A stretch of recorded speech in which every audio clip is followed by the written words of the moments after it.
ഫ്ലിപ്കാർട്ടിൽ എംപയർ എന്ന് പറഞ്ഞാൽ കുറച്ചും കൂടി കൂടിപ്പോവും. അതുകൊണ്ട് കുന്നംകുളം മതി. കുന്നംകുളം വരെ തോറ്റു പോകുന്ന രീതിയിലുള്ള ഒരു ലൈക്ക് നമ്മൾ ഈ ബ്രാൻഡഡ് സംഭവത്തിനെയും ഡ്യൂപ്ലിക്കേറ്റ് സംഭവത്തിനെയും പൊതുവെ പറയുന്നതാണ് ഇത് കുന്നംകുളം ആണെന്നുള്ളത്. That means that's not original. അപ്പം ടാസ്ക് ഹെവി ടാസ്ക് ആണ് വന്നത്. കാരണം എന്ന് വെച്ച് കഴിഞ്ഞാൽ അനീഷിന്റെ വക അടപ്പ് തെറിച്ചു. വയ്യാതെ എന്ന് പറഞ്ഞാൽ അത്രയും വയ്യാതെ. അപ്പൊ ആ ഒരു ചിലർക്ക് ഇങ്ങനെയാണ്, സംസാരിക്കാൻ അറിയില്ല, അങ്ങനെ എങ്ങനെ ഇത് പ്രസന്റ് ചെയ്യണമെന്ന് അറിയില്ല. തമാശയാണെന്ന് അവർ പറയുന്നുണ്ടെങ്കിലും അതിന്റെ മൂർച്ച ഭയങ്കര ഹെവി ആയിരിക്കും. ഈ ടാസ്കിന്റെ ഭാഗമായിട്ട് നമ്മുടെ കുന്നംകുളം ആര്യം പറഞ്ഞ കാര്യമാണ് രേണു ചേച്ചി സുധിച്ചേട്ടൻ്റെ അടുത്തേക്ക് പോകേണ്ട വരുന്നുള്ളത്. പുള്ളി ട്രിപ്പിന് പോയേക്കൊന്നുമല്ലല്ലോ. സുധി എന്ന് പറയുന്ന വ്യക്തി മരിച്ചു. അപ്പോ ആര്യൻ ഉദ്ദേശിച്ചത് ഇത് ചെയ്താൽ രേണു തട്ടിപ്പോകുന്നതാണ്. ആ ഒരു ഇതിലെ കോൺവെർസേഷനാണ് അവിടെ വന്നത്. അവിടെ പലരും പറഞ്ഞു അതങ്ങനെ പറയരുത്. ഈ സുധി എന്ന് പറയുന്ന വ്യക്തി ഞാൻ പല പ്രാവശ്യം പറഞ്ഞിട്ടുള്ളതാ.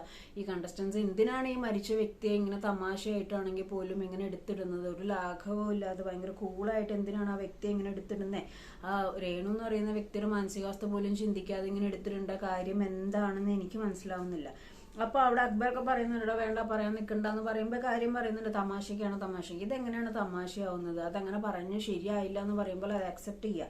ആര്യെന്ന് പറയുന്ന വ്യക്തി ഗെയിമർ ആണോ എന്ന് ചോദിച്ചാൽ എനിക്കറിയത്തില്ല. പക്ഷെ ലെവലേശം ആ ഒരു അക്സെപ്റ്റൻസ് അല്ലെങ്കിൽ ഈ പറഞ്ഞ മാതിരി ഒരു ഹൗ ടു പ്ലേ എന്ന് പറയുന്ന സംഭവം പുള്ളിയുടെ ഗെയിമൊക്കെ ഒരുമാതിരി വൃത്തികെട്ട ഗെയിം സ്ട്രാറ്റജി ആയിട്ടാണ് എനിക്ക് തോന്നുന്നത്. എനിക്ക് ഒരു രീതിയിലും എവിടെ എന്ത് പറയണം എന്നറിയാൻ പാടില്ല. അത് വേദന വന്നാൽ കരയുക, മനുഷ്യന്മാരൊക്കെ കരയുക ചെയ്യുക. ഈ മനുഷ്യൻ വേദന വന്നാൽ ചിരിക്കും, ദേഷ്യം വന്നാൽ ചിരിക്കും, എന്തൊക്കെയൊക്കെയോ കാണിച്ചു കൂട്ടുന്നുണ്ട്. അപ്പം രേണു സുധിച്ചേട്ടൻ്റെ അടുത്തേക്ക് പോകേണ്ട വരുന്നു പറയുന്ന ഒരു സംഭവത്തിനെ തമാശയായിട്ടാണ് പറഞ്ഞതെന്ന് പറഞ്ഞ് ന്യായീകരിക്കുന്നുണ്ട്. അത് അയാൾക്ക് മാത്രം തമാശയായിട്ട് തോന്നിയിട്ട് കാര്യമില്ലല്ലോ.